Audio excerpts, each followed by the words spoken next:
ఇటీవల మేడారం సమ్మక్క సారక్క జాతరలో చోటు చేసుకున్న కోవా బన్ను వివాదం వంటి ఘటనలు దేశ ఐక్యతకు భద్రతకు ప్రమాదకరమని జవహర్ నగర్ ముస్లిం వెల్ఫేర్ అసోసియేషన్ కమిటీ అధ్యక్షుడు మహమ్మద్ పాషామియా పేర్కొన్నారు. కాప్రా మండలం జవహర్ నగర్ జీహెచ్ఎంసీ పరిధిలోని చెన్నాపురం దేవేందర్ నగర్లో వివిధ రాజకీయ పార్టీల ప్రజా సంఘాల నాయకులతో రౌండ్ టేబుల్ సమావేశం జరిగింది. ముస్లిం వెల్ఫేర్ అసోసియేషన్ కమిటీ కార్యదర్శి టి కాళేశ అధ్యక్షతన నిర్వహించిన ఈ సమావేశంలో సామాజిక ఐక్యత, రాజ్యాంగ విలువల పరిరక్షణపై చర్చించారు.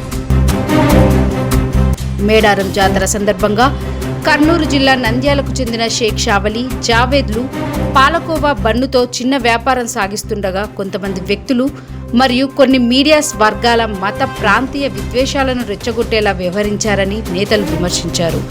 పేరును, మతాన్ని, ప్రాంతాన్ని ఆధారం చేసుకుని విద్వేష ప్రచారాలు చేయడం సభ్య సమాజానికి మచ్చగా నిలుస్తుందని అన్నారు.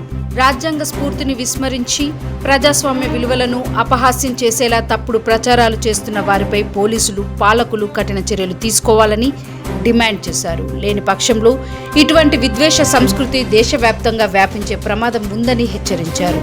అన్ని వర్గాల హక్కులను పరిరక్షించే రాజ్యాంగంపై విశ్వాసం లేకపోయినా పర్వాలేదని, కానీ సోదర భావాన్ని దెబ్బతీసే విషపూరిత ప్రచారాలు ఉగ్రవాదానికి సమానమని మహమ్మద్ పాషామియా వ్యాఖ్యానించారు.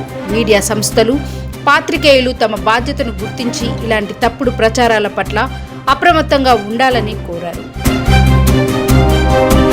ఈ సమావేశంలో బీఎస్పీ జవహర్ నగర్ అధ్యక్షుడు కలకోట ప్రభాకర్, అభ్యుదయ రచయిత షేక్ మీరా, ఏఐఎఫ్టియు అధ్యక్షుడు వై మల్లేష్, ఇఫ్టు జాతీయ కన్వీనర్ షేక్ షావలి, పిఓడబ్ల్యూ ప్రతినిధి పెర్కా సునీత, యాప్ తెలంగాణ ఫౌండర్ మహమ్మద్ మోయుద్దీన్, కమిటీ సభ్యులు మహమ్మద్ సోహెల్, మహమ్మద్ గౌస్ బాబా, సయ్యద్ ముబాషీర్ అలియాస్ అబ్బు, మహమ్మద్ వహీద్, సయ్యద్ ఎండి అలీ తదితరులు పాల్గొన్నారు.